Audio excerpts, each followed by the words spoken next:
You know, when you look back at the history of databases, some releases are just updates.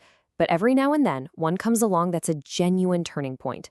Today, we're talking about one of those, a release that really embraced the dawn of a new century, SQL Server 2000. All right, so picture this. It's the year 2000. The dot-com boom is absolutely raging. The internet is shifting from this cool novelty into a must-have for basically everyone. And for businesses, getting online is a mad scramble. This created a huge new problem, right?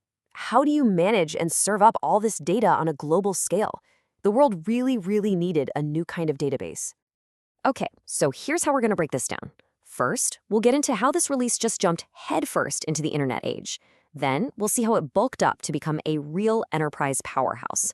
After that, we'll look at the revolutionary web-ready features, check out the awesome new toolkit it handed to developers, and finally, we'll tie it all together to see why this was such a massive turning point. So let's start with this new era for data. See, SQL Server 2000 wasn't just another version with a few tweaks. No, it was a direct answer to this new internet-centric world. Microsoft knew that if their database was going to compete, it had to think way beyond the local office network. So, what was actually in the box? What were the game-changing features that really set it apart and put it on the map? And wow, just look at this list. I mean, the sheer scope of the innovation here is pretty incredible. We're talking native XML support, so it could literally speak the language of the web. It brought in heavy-duty enterprise features for reliability, like failover clustering, and it gave developers a ton of powerful new toys, like user-defined functions and way more advanced triggers. We're going to dig into the most important of these as we go. And that brings us right to our second point, becoming an enterprise powerhouse. You see, before this, SQL Server was often kind of seen as a tool for smaller departments. But SQL Server 2000, this was Microsoft's big play. This was their first true enterprise database, built for the serious, heavy-lifting demands of big business. So, how'd they pull that off? Well, it was built from the ground up to run on the brand new Windows 2000 and could scale across these really powerful multiprocessor systems. But the absolute killer feature here was reliability. With failover clustering, if one of your servers died, another one would just instantly take over. That, plus things like point-in-time recovery, meant businesses could finally trust this thing with their most mission-critical apps. And of course, in the enterprise world, security is everything.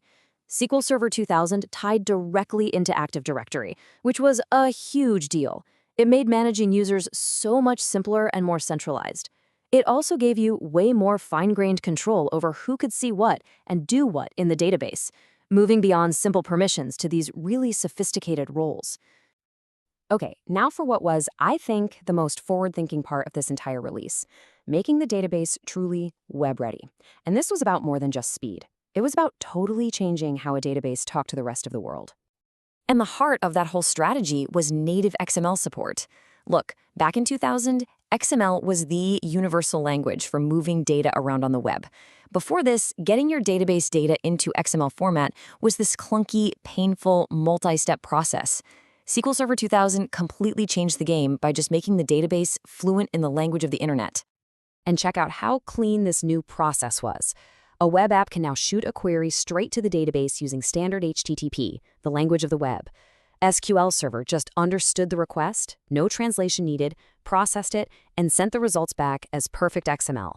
It completely cut out the middleman and made web development so much easier.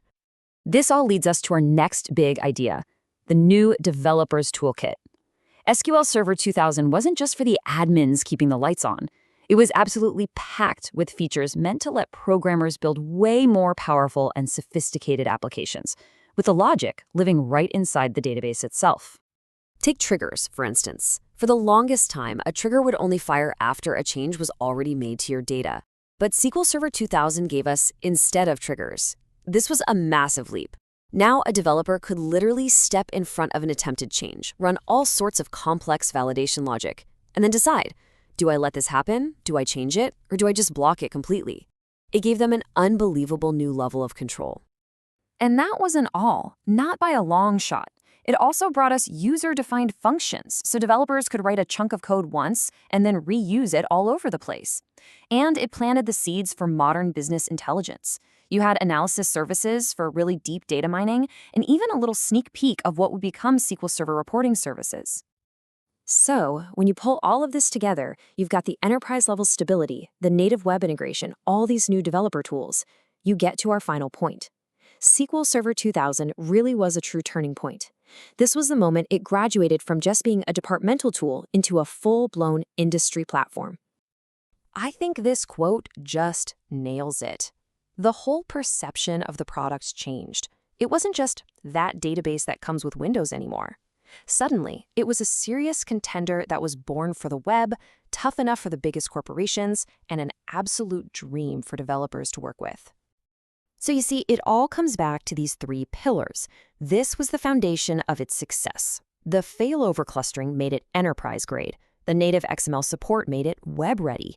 And things like UDFs and instead of triggers made it developer-friendly.